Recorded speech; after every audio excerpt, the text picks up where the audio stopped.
The candlelight flickered across the white tablecloth at Romano's, casting warm shadows over what was supposed to be a celebration of my parents' 35th wedding anniversary. The restaurant hummed with quiet conversations and the gentle clinking of wine glasses, but our corner table had fallen into an uncomfortable silence that seemed to grow heavier with each passing minute. I sat across from my parents, watching them exchange meaningful glances that clearly indicated some kind of significant announcement was coming. After 35 years of marriage, they'd developed that wordless communication that allowed them to coordinate major life decisions without actually discussing them in front of other people. "Jessica," Dad finally said, setting down his wine glass with the deliberate precision of someone about to deliver important news. "Your mother and I have something to tell you. Here we go." I'd been expecting this conversation for months, ever since Dad's retirement and their increasingly frequent mentions of downsizing and new chapters. "We've made a big decision about our future," Mom added, her voice carrying that particular tone that suggested whatever they were about to announce had already been decided without any input from me. "Okay," I said, taking a sip of my wine. "What kind of decision?" "Well," Dad began, clearly having rehearsed this speech, "as you know, retirement has given us time to think about what we want the next phase of our lives to look like." I nodded encouragingly, though I suspected I wasn't going to like where this was heading. "We've decided we want to try something completely different," Mom continued. "Something adventurous." "Like what?" "Like moving to California," Dad said with the enthusiasm of someone announcing a surprise vacation. "California," I repeated neutrally. "Specifically San Diego," Mom clarified. "We've been researching the area for months. The weather, the cost of living, the healthcare facilities, everything looks perfect for retirees." "That sounds exciting," I said, though something in their tone suggested this wasn't just a casual discussion of possibilities.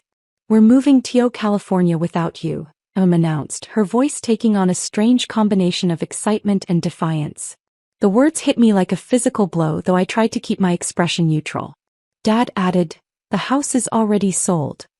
I set down my wine glass carefully, processing this information. They'd sold the family home, the house where I'd grown up, where I'd lived for the past 3 years while helping them navigate Dad's health issues and Mom's surgery recovery, without mentioning it to me. "When did you sell the house?" I asked quietly. "Last week," Dad said, his voice carrying a note of triumph.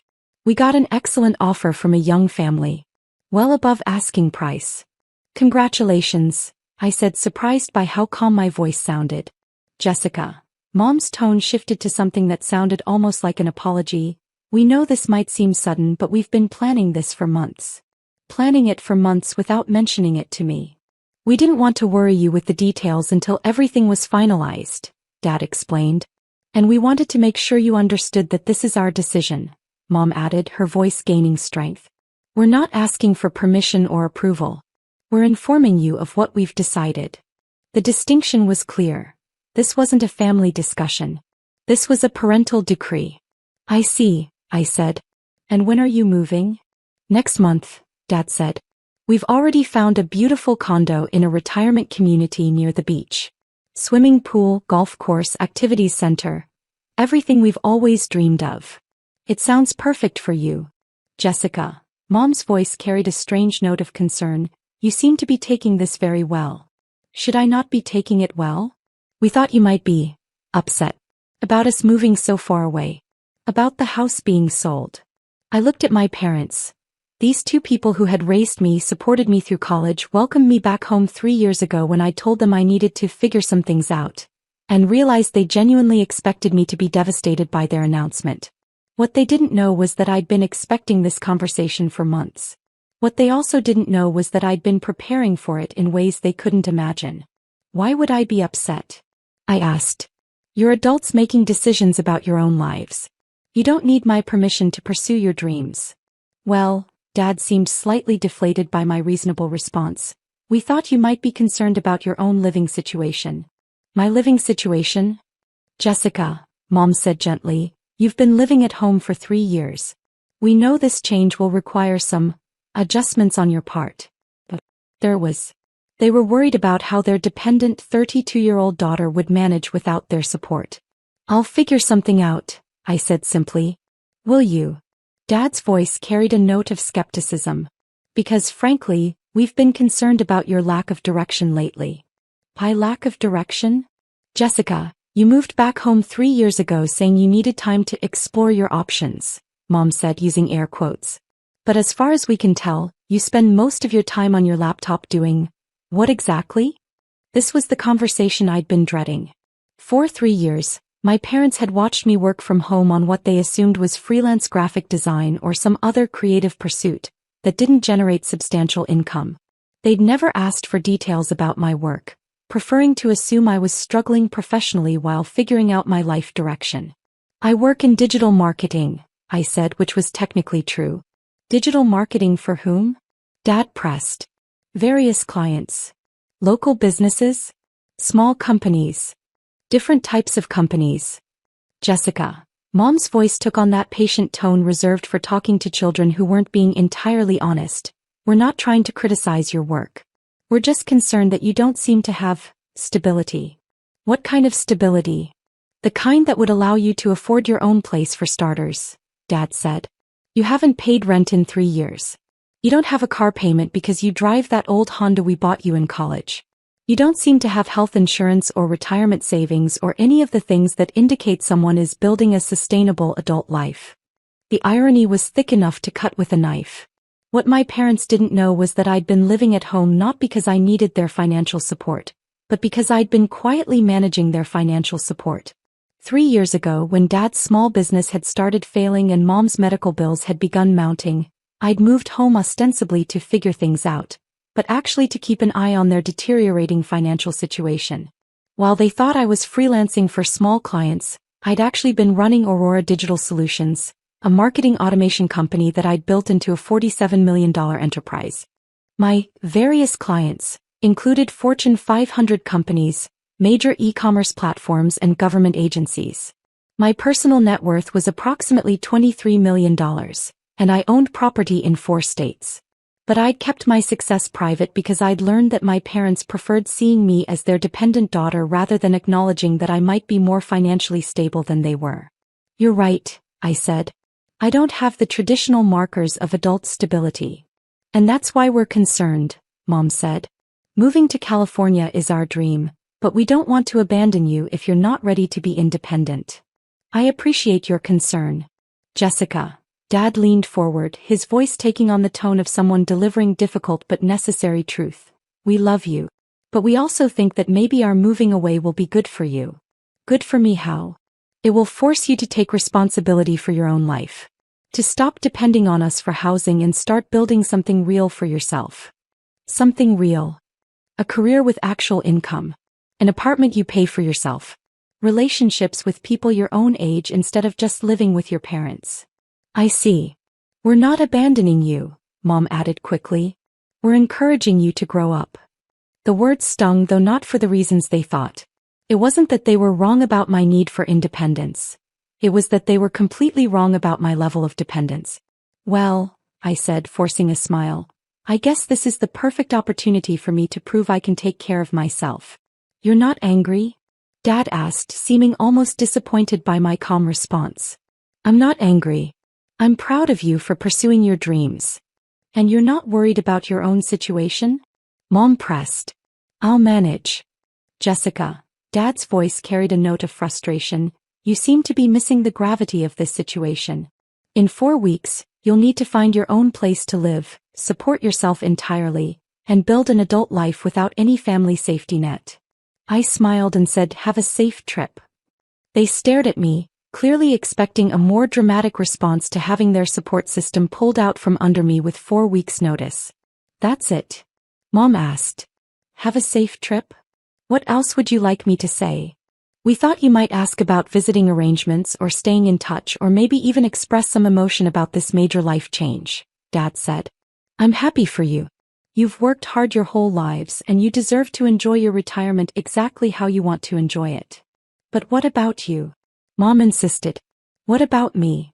How are you going to manage without us? The question hung in the air between us. They genuinely believed that my life would fall apart without their support, and they were clearly struggling with guilt about leaving their dependent daughter to fend for herself. What they didn't know was, I'd already bought their dream house in California. 2 months ago, when Dad had first mentioned San Diego as a retirement possibility, I'd quietly contacted a real estate agent and begun researching properties in the area. When they'd shown me pictures of the perfect condo they'd fallen in love with during their scouting trip, I'd recognized the address immediately. The Sunset Vista Retirement Community was a luxury development that I'd been tracking for investment purposes.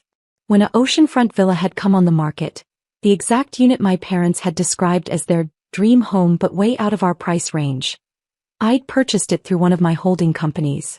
"I think I'll manage just fine," I said. "Jessica, managing just fine isn't the same as thriving," Dad said. "We want you to thrive." "I want that too." "Then maybe you could use this transition as motivation to finally commit to building a real career," Mom suggested. "Maybe I could." "What kind of career interests you?" Dad asked, clearly trying to be supportive despite his frustration with my lack of apparent ambition. "I'm interested in scaling digital marketing solutions for enterprise-level clients," I said. "That sounds complicated," Mom said diplomatically. "It can be." "Is it profitable work?" Dad asked. "It can be very profitable when done correctly." "Well," Mom said, "maybe you could start small and work your way up. Build a client base gradually." "That's good advice." The conversation moved on to logistics. Moving dates, forwarding addresses, what furniture they planned to take versus what they'd leave for me to deal with. Through it all, I nodded and smiled and gave the appearance of someone gracefully accepting a major life disruption.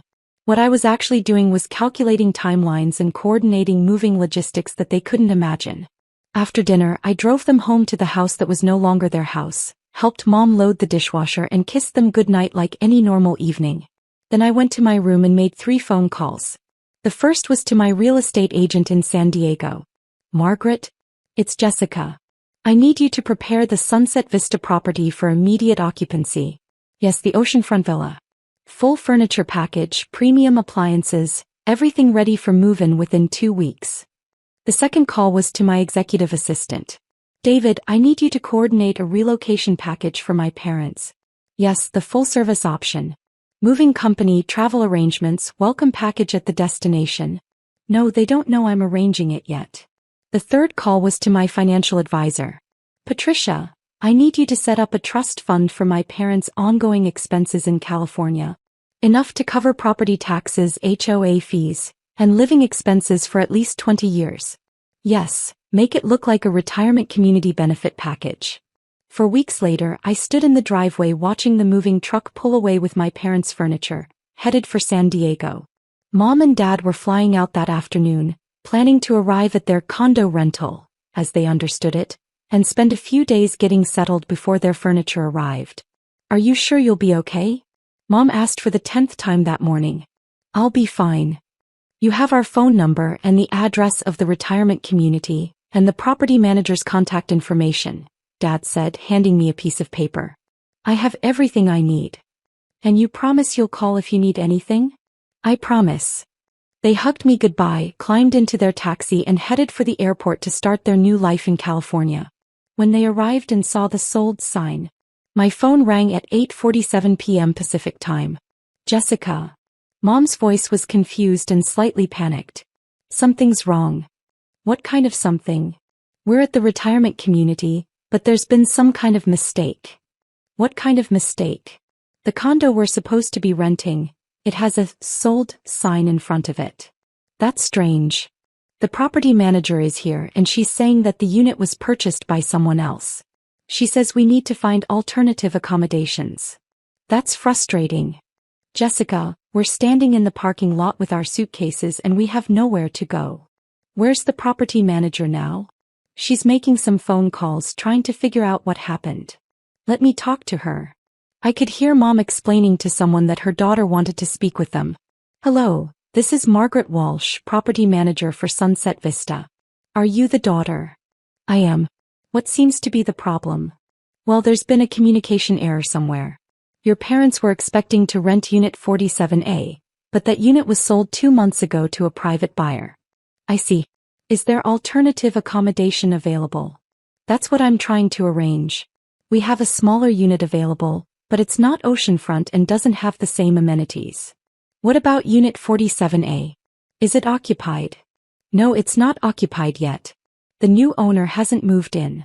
Could you contact the new owner and explain the situation? Maybe they'd be willing to rent it to my parents temporarily. I could try, but I doubt they'd be interested in a rental arrangement. The unit cost $2.3 million. These aren't typically buyers who need rental income.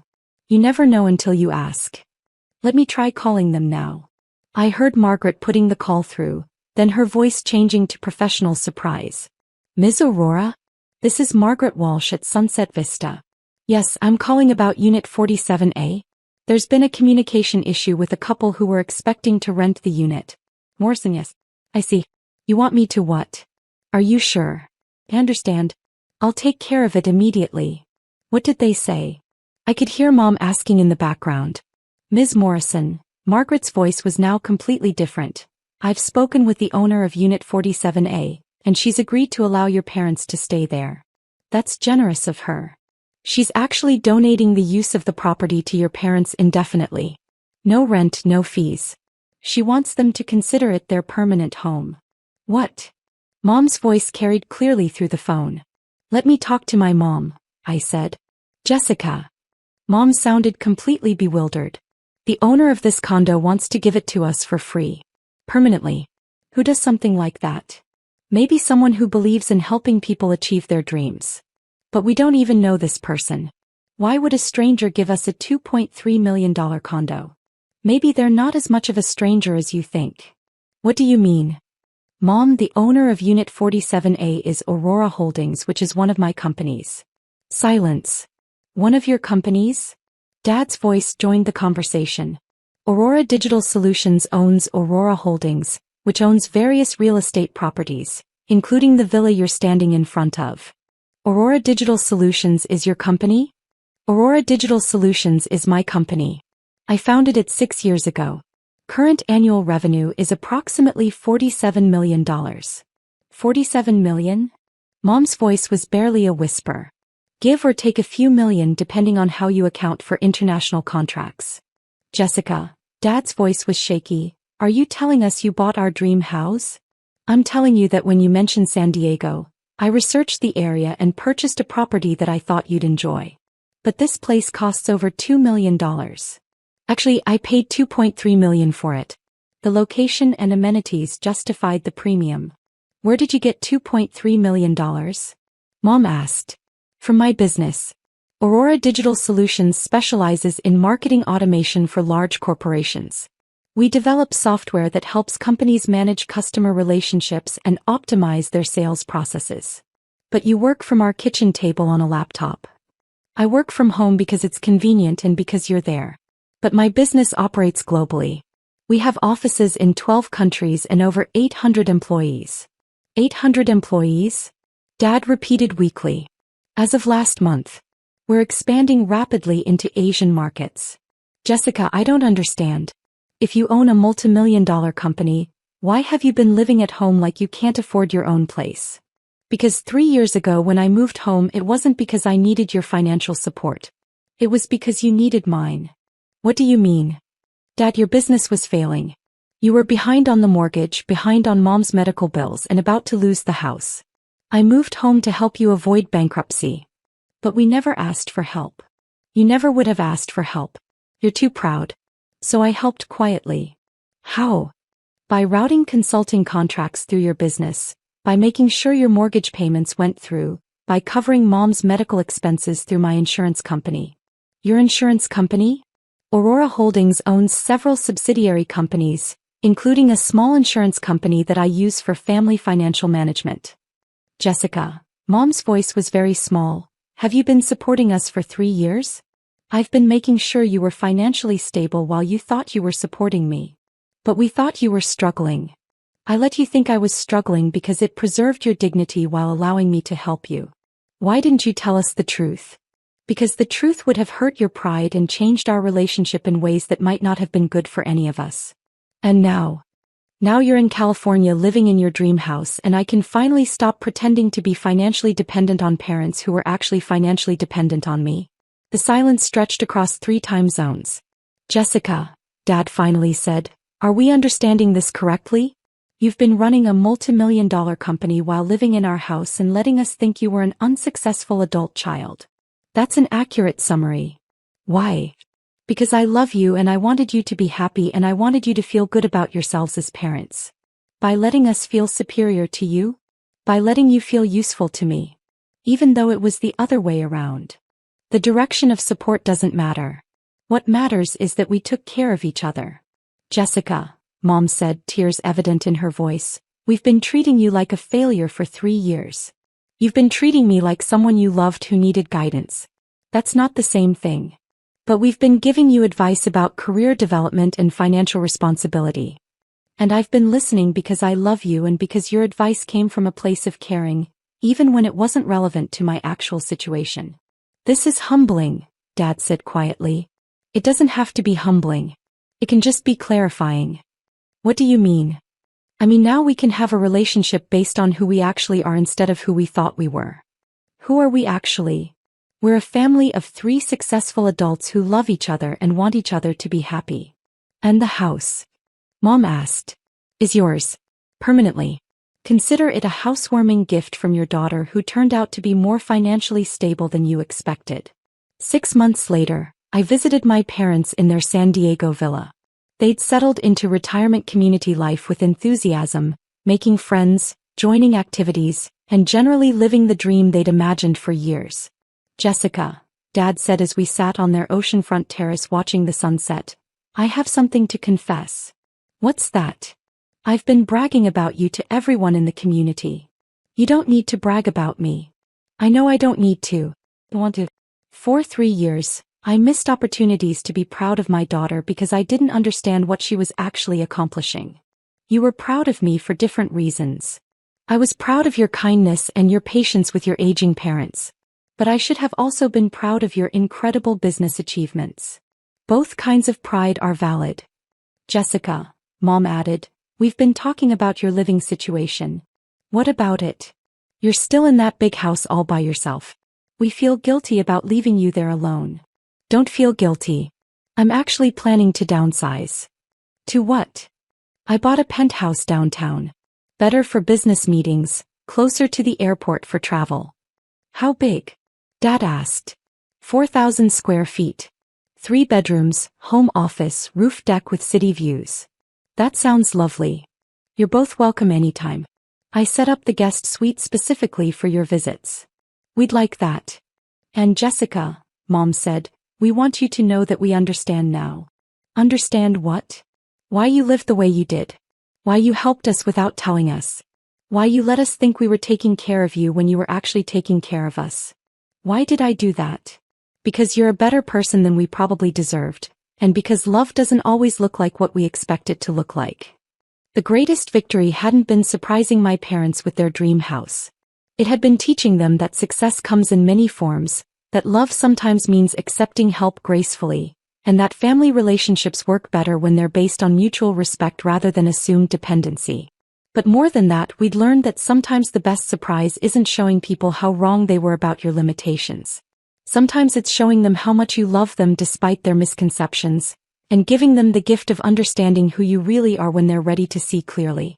The California sunset painted the ocean in shades of gold and pink as we sat together on the terrace of their dream home, a home they'd achieved not through their own financial planning, but through the quiet love of a daughter who'd preferred to remain invisible rather than damage their pride. Sometimes the best revenge isn't proving people wrong about your failures. Sometimes it's proving them right about your love.